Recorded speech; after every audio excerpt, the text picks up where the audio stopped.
There's this idea in the New Testament, if you knock, the door will open. You think, well, that's an unbelievably, naively optimistic statement that no one in their right mind would possibly give any credence to. But the world is a very strange place. And it is the case that your perceptions of the world and the personality that you inhabit orients itself around your fundamental goal.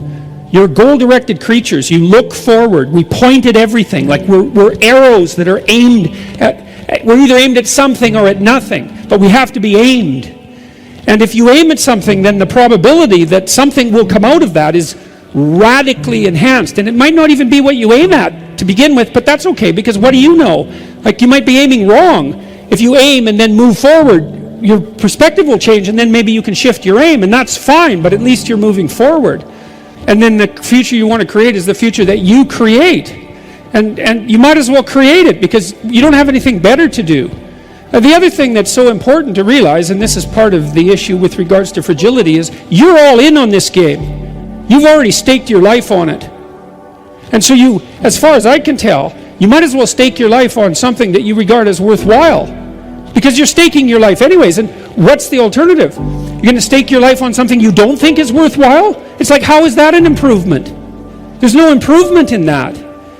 And so if you want to plow a better pathway forward, then get out the plow and start working it. And that works way better than it works way better than you would think. I've often wondered, and I think it's a reasonable thing to wonder, it's like, we're not doing too bad in this world, you know, things are a lot better than they were 50 years ago, and there's a lot of reason to be optimistic, and there's reason to be pessimistic. But you know, it's not like we're all in making things better. We're maybe 60-40 or 65-35 or something like that, each of us individually and then also collectively. You wonder what would happen if we were all in, just how much better we could make things. And there's something that's worth thinking about. There's something to devote yourself to. It's like, how much suffering could you rectify if that was your goal? Your own and other people's as well. And how much malevolence could you constrain? And what amount of good could you do in the world? That's a noble goal, and it's certainly something worth discovering, unless you have something better to do. And it doesn't seem to me that you do. So, well, especially when you think about good, is not as something that's associated with naive adherence to a set of constraining rules, you know, that all good is obedience. I'm not talking about that at all. I'm saying, look, there's problems that are out there in the world, and some of those problems bother you. They're your problems. Right? I don't know why they bother you, and some other problems bother someone else, but there are problems that bother you. Those are your problems. Right? That's your call to adventure. Solve them and see who you are.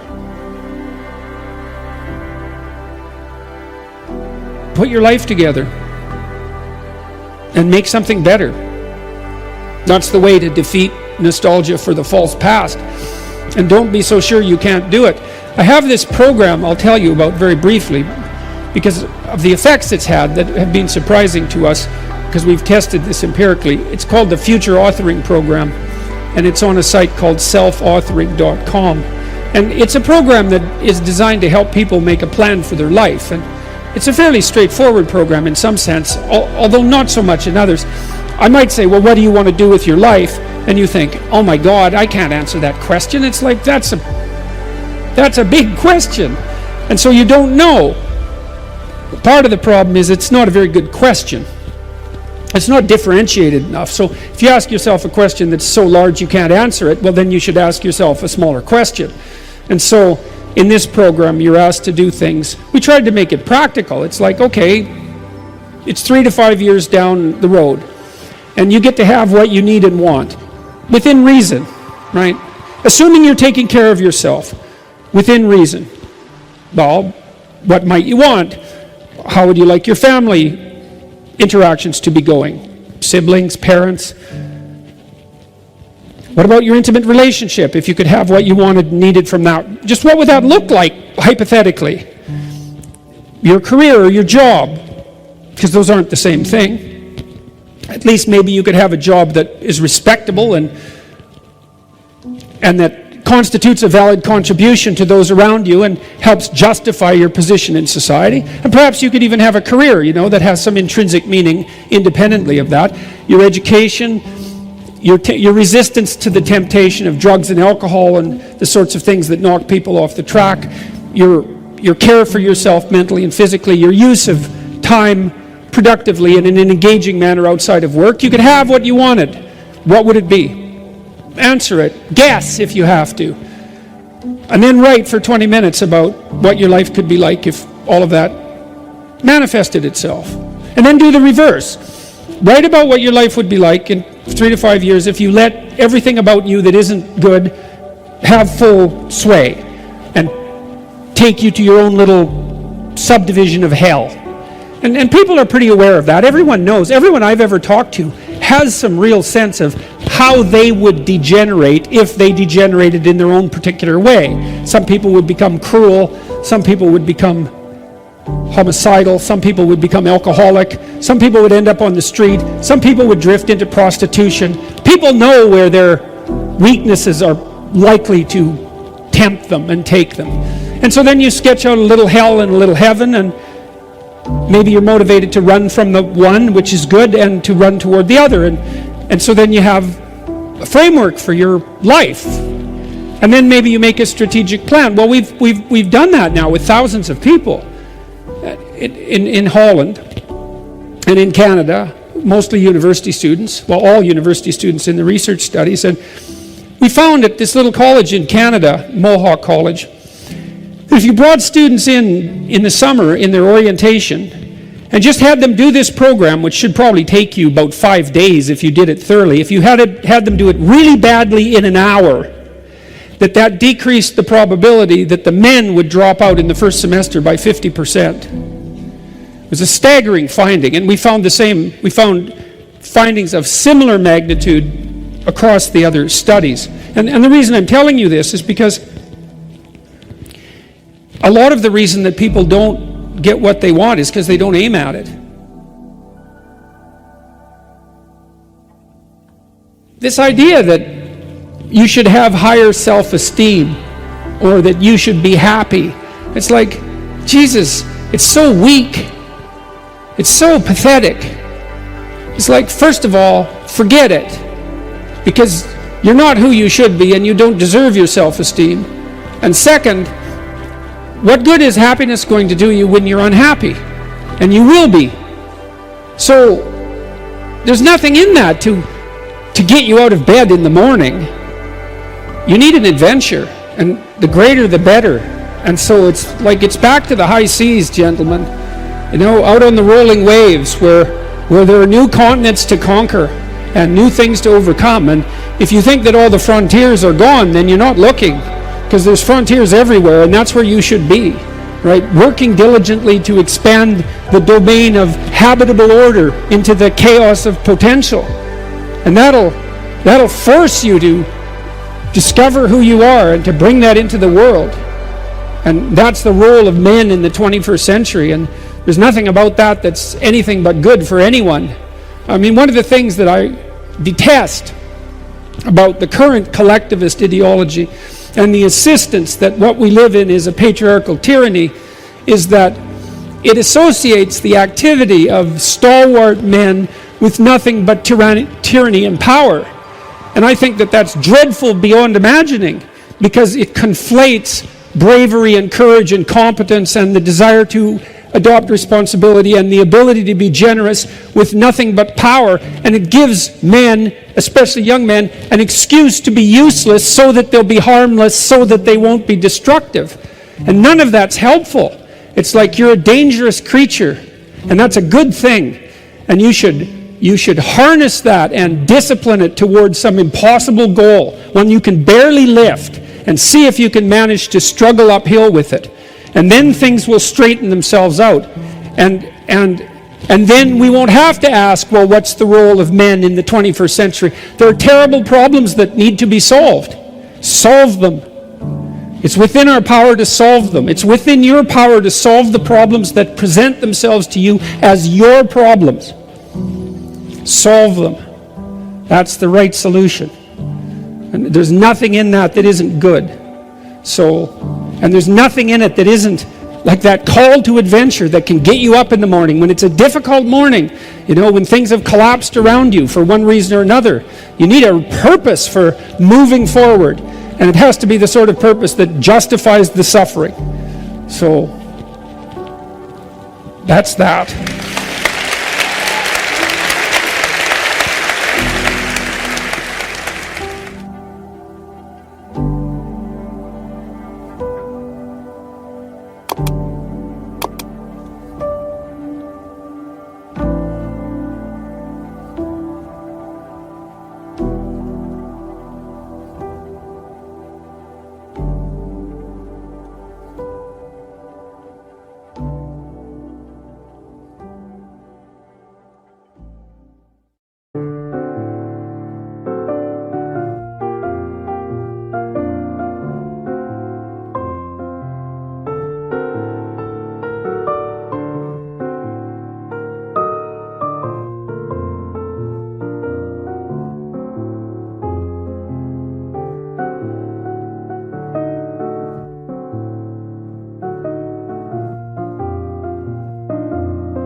Anh hay mơ mộng mình thứ xa xôi, không màng về tình ái muôn nơi, sống cho là trọn kiếp đây thôi, đâu quan tâm gì chuyện đời.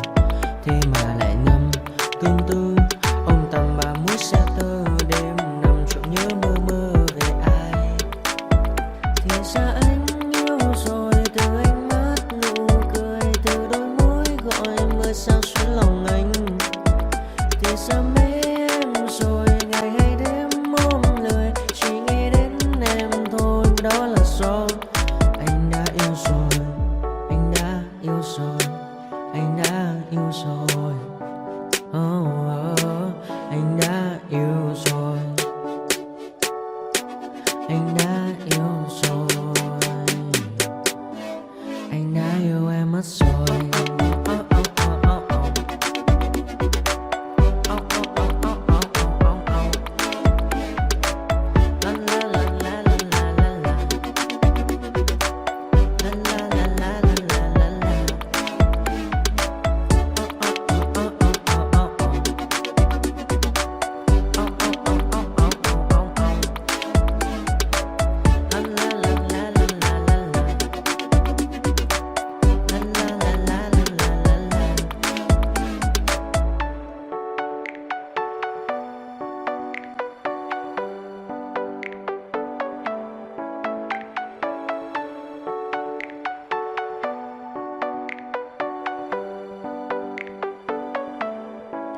Anh hay mơ mộng mình thứ xa xôi, không màng về tình ái muôn nơi, sống cho là trọn kiếp đây thôi, đâu quan tâm gì chuyện đời. Thế mà lại nằm tương tư, ông tầm bà mũi xe tơ, đêm nằm trộm nhớ mơ mơ về ai.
Never really know just what you want. With you I don't ever feel calm. I can feel the sweat inside my palms. Play with me like cats and a string. You don't understand the pain it brings. You don't ever wanna give me wings. You don't ever wanna set me free. You know I'm addicted to you, and it's twisted, you've been gifted with the evil voodoo. Got me coming back for more, even when I've been screwed. Dolls full of pins, pierce my heart straight through. I got issues in my head, I like you in my bed, but you keep me on red. Oh, everything is like a test, I better not text or I'll come off desperate. But if I lay down and I play dead and I stay dead, baby you'll get sick of being the monster out of my head, under my bed, thinking something out of my nightmares, standing right there.